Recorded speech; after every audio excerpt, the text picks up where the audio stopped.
Esto es parte de una serie muy detallada sobre el camino de los espartanos, y aunque no sea necesario ver el resto de los videos para comprender lo que presenciarás a continuación, te recomiendo pausar un segundo este video y echar un vistazo a la lista de reproducción que te dejo en la descripción.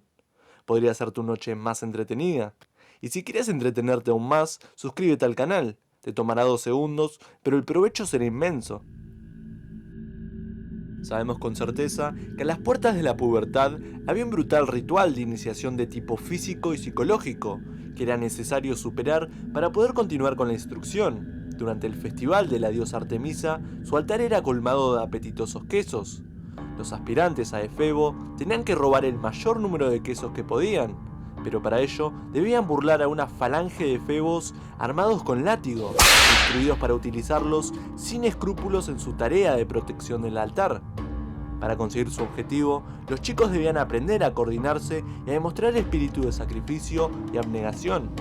Todos recibían heridas espantosas, pero como el único medio de defensa de los efebos era el látigo, era preciso tan solo aguantar el dolor mientras se robaban los quesos. A menudo, los muchachos más débiles morían de dolor o como resultado de las heridas. En Esparta hubo muchas pruebas de este tipo, cuyo objetivo era llevar a los aspirantes al límite para endurecerlos, desechando también a los débiles.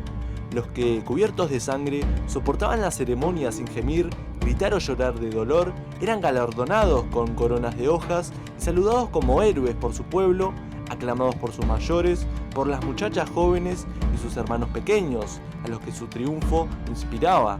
Así victoriosos pasaban a ser eirenes o irens, que significa efebos. A partir del momento siguiente al festival de Artemisa, se daba una transformación en la instrucción de los chicos que habían superado la prueba. Salían de las hordas recibiendo en adelante un simple imation, manta de lana que se llevaba como una capa, y prohibiéndoseles el gitón, la túnica habitual. La disciplina se hacía más estricta. Según Jenofonte, Licurgo se dio cuenta de que a partir de la adolescencia, la voluntad propia se enraiza en la mente del muchacho. Asoma por su conducta una sutil tendencia a la insolencia y a llevar la contraria porque sí, y comienza a manifestarse el apetito por el placer egoísta e individualista. Asimismo, la etapa que separa el temeroso e inocente respeto infantil y de la prudente experiencia del veterano es la delgada línea roja de la imprudencia y la temeridad, típicas de la adolescencia y de aquel que, tras haber aprendido bastante pero no suficiente, tiende a sobreestimarse y a cometer peligrosas torpezas. Y es que la etapa más delicada en cualquier aprendizaje es cuando uno cree saber lo suficiente. Para contrarrestar esta potencial soberbia, los efebos espartanos debían caminar por las calles en estricto silencio, con la cabeza agachada y las manos ocultas, sin mirar alrededor, sino fijando sus ojos en el suelo, adoptando un caminar de monjes, tal y como caminarían siglos después los perfectos maniqueos. Los muchachos, que de otro modo serían los más ruidosos y molestos, eran convertidos así en solemnes, grises y silenciosas siluetas fantasmales. Esto, claro está, no era permanente, sino provisional. Contribuía a reforzar la humildad y modestia de los adolescentes espartanos y a elevar el orgullo de aquellos a quienes, tras concluir su propia instrucción, se les permitía ya caminar con la cabeza bien alta y orgullosa. Además, ayudaba a que mientras tanto los ciudadanos no se sintiesen ofendidos por la presuntuosidad de los aspirantes, ya que no hay nada que ofenda más a un curtido veterano que un novato soberbio y engreído, demasiado orgulloso de sus gestas. Pero por otro lado, a los efebos se les enseñaba por primera vez a leer y a escribir, impartiéndoseles también música, danza, mitología y poesía. Y por primera vez desde que tenían 7 años, se les hacía dejarse crecer el cabello, en cuyo cuidado se esmeraban muchísimo, consiguiendo gradualmente melenas impecables, y sintiendo orgullo por ello, puesto que los cabellos eran los adornos más baratos, y según Licurgo, añaden belleza a un rostro bello y terror a un rostro feo. El llevar los cabellos largos era una antigua costumbre helénica que de algún modo recordaba los orígenes bárbaros de la estirpe. Muchos han dado a los cabellos largos, especialmente en el caso de las mujeres, la importancia de signos de la fertilidad y de afinadores de las capacidades espirituales. Lo que está claro es que para unos jóvenes que habían estado desde los 7 años con la cabeza afeitada, el dejarse crecer melena debía representar psicológicamente un signo de superación y transmitirles una sensación de etapa nueva. La materia nueva más importante de este periodo era la música, que estaba orientada a cánticos religiosos, patrióticos y de guerra. Las canciones y el saber cantar en unión es algo que ayuda al cultivo unido del espíritu, a reforzar la cohesión del inconsciente colectivo. Cada alianza de guerreros han tenido siempre sus canciones. En Esparta existían numerosos coros musicales, y todo niño espartano debía aprender cantado integrado en un coro. Una nación que se precia procura siempre que cada generación sea superior a la anterior, a medida que, como en una manada de lobos, las generaciones jóvenes, vigorosas e impulsivas van reemplazando a los mayores en los puestos de acción directa y de mando. Se ponía gran énfasis en el cultivo de la memoria, y los jóvenes espartanos aprendían de memoria las baladas del poeta Tirteo, que tantos le habían ayudado en la Segunda Guerra Mesenia. Como ejemplo de la poesía de Tirteo, valga el siguiente fragmento. Avancemos trabando muralla de cóncavos escudos, marchando en hileras panfilios, ileos y dímanes, y blandiendo en las manos homicidas las lanzas. De tal modo, confiándonos a los eternos dioses, sin tardanza acatemos las órdenes de los capitanes, y todos al punto vayamos a la ruda refriega, alzándonos firmes enfrente de esos lanceros. Tremendo ha de ser el estrépito en ambos ejércitos, al chocar entre sí los redondos escudos, y resonarán cuando topen los unos sobre otros, pues es hermoso morir si uno cae en la vanguardia cual guerrero valiente que por su patria pelea. Con coraje, luchemos por la patria y los hijos, y muramos sin escatimarles ahora nuestras vidas, los que se atreven, en fila cerrada, a luchar cuerpo a cuerpo y avanzar en vanguardia, en menor número mueren, y salvan a quienes les siguen. Los que tiemblan se quedan sin nada de honra. Id todos al cuerpo a cuerpo, con la lanza larga o la espada, herid y acabar con el fiero enemigo. Poniendo pie junto a pie, apretando escudo contra escudo, penacho junto a penacho y casco contra casco, acercad pecho a pecho y luchad contra el contrario, manejando el puño de la espada o la larga lanza. Adelante, hijos de los ciudadanos de Esparta, la ciudad de los bravos guerreros. Con la izquierda embrazad vuestro escudo y la lanza con audacia blandid, sin preocuparos de salvar vuestra vida, que esa no es costumbre de Esparta. Haced el espíritu de vuestro corazón fuerte y valiente, y no os enamoréis de la vida cuando sois hombres luchadores.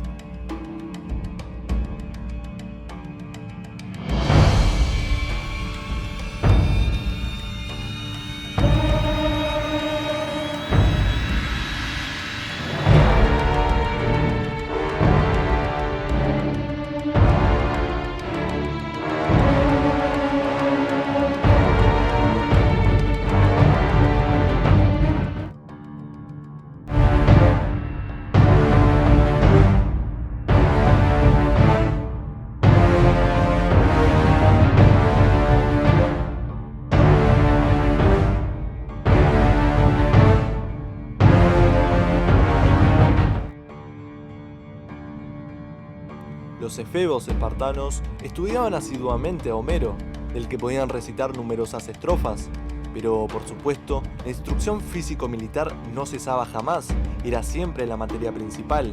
Según se iban haciendo mayores, a algunos muchachos se les ponía al frente de las hordas de niños más jóvenes, ya fuera como paidónomos o mastigóforos.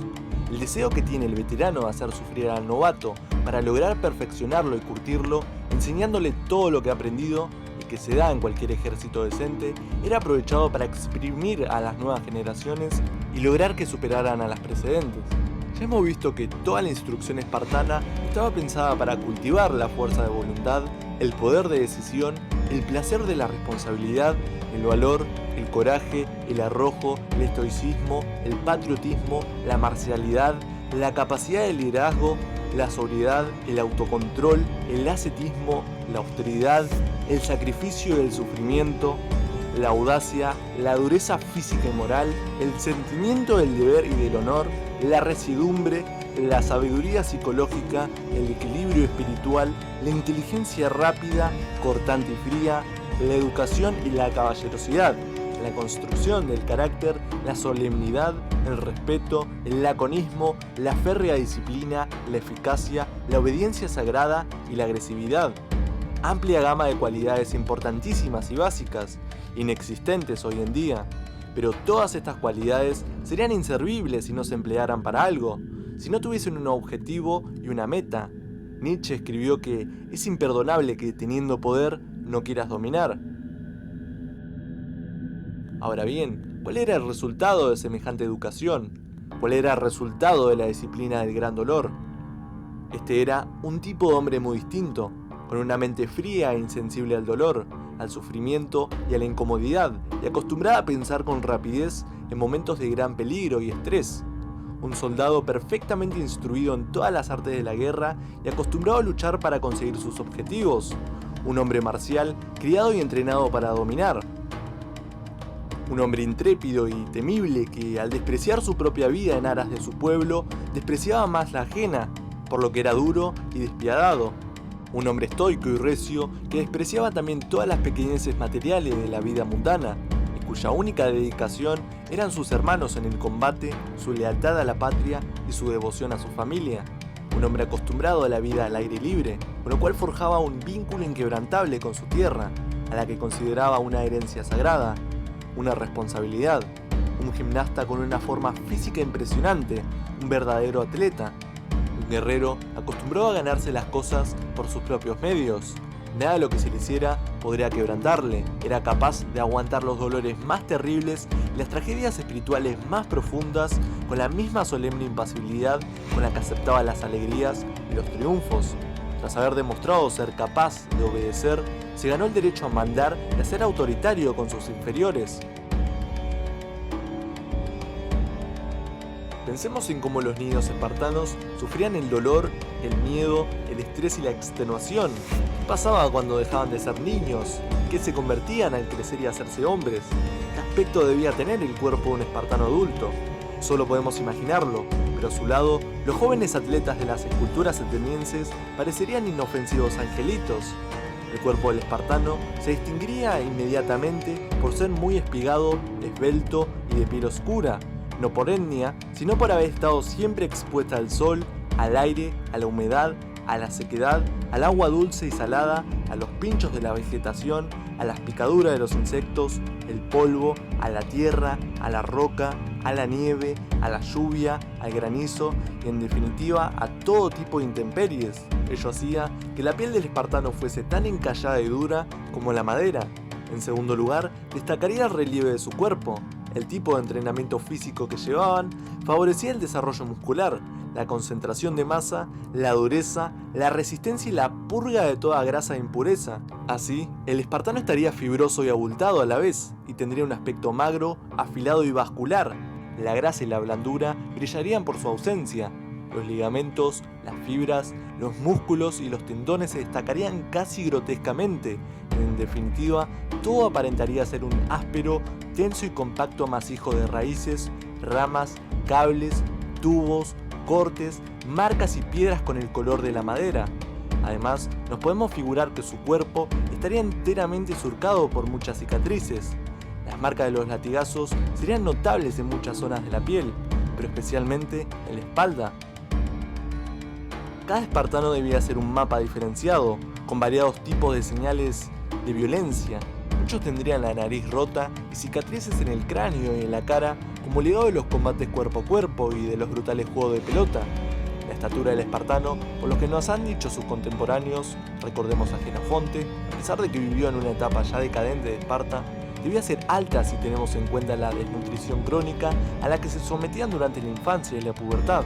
En Tebas se han descubierto esqueletos pertenecientes a la guarnición espartana, según los cuales 180 centímetros debió ser una estatura normal entre ellos. El cabello del espartano era una melena larga y, si hacemos caso a las referencias históricas, generalmente rubia. Los espartiatas se dejaban crecer barba y se esmeraban en su cuidado, pues para ellos la barba era el símbolo del hombre libre y consumado que elige su vida. Sus oscuros rostros debían representar un aspecto duro y una expresión firme y cruel, en la cual resaltarían con intensidad los ojos azules legados por sus antepasados dorios.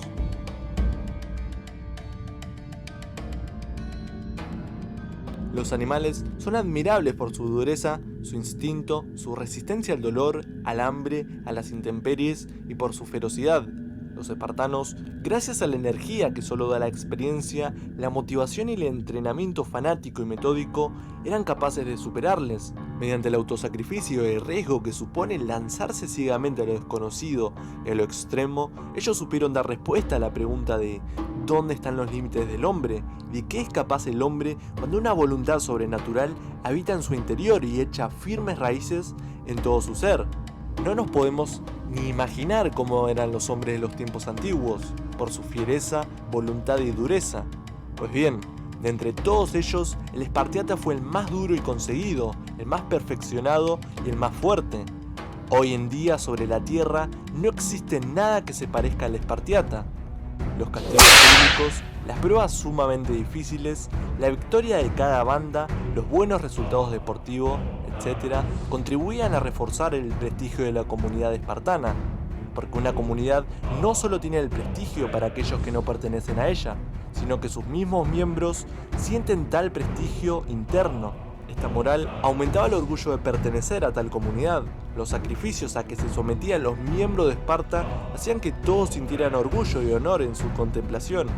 Cada vez que un chico aguantaba sin inmutarse una sesión de latigazos, cada vez que otro batía una marca deportiva, cada vez que con la cara destrozada y las manos sangrantes, el luchador victorioso triunfaba sobre sí mismo y sobre la probabilidad, la voluntad de cada miembro de la comunidad se persuadía.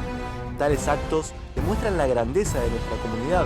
Me enorgullezco de formar junto con estos hombres y seguiré perfeccionándome para estar a su altura. Y el orgullo y el elitismo se inflamaban como con fuego. Cuando se llamaban iguales entre ellos, se sentían mutuamente orgullosos. Cuando un débil caía de extenuación durante una marcha, cuando otro era castigado por gemir en una pelea o bajo los azotes, cuando otro se desmayaba de dolor, cuando otro no volvía ya del bosque o del monte, cuando otro fallecía en una carrera o de hambre, la misma voluntad de acero decía: tales actos demuestran que no cualquiera tiene el honor de pertenecer a nuestra comunidad, sino que hay que conquistarlo. Yo quiero conquistar ese honor y estoy en buen camino, y quiero que los débiles se rindan, abandonen o sean suprimidos de nuestra comunidad por el bien de la misma. Es decir, desechaba a aquellos que pudieran ensuciar el honor de la palabra iguales, y tal eliminación era un sacrificio que mantenía viva la llama del orgullo elitista.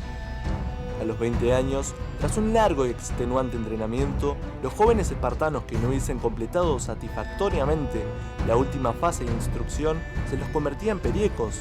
A los demás les aguardaba una solemne ceremonia en la que diversas comunidades militares, llamadas cistias, fidicias o cistias, que podríamos definir como comidas comunales, cofradías o club del ejército, formaban para reclutar a los miembros de la nueva promoción. Pero eso, lamentablemente, será cuento para otra noche. Si te gustó el video, dale me gusta y suscríbete al canal. Y a no olvidar, la paideia es eterna.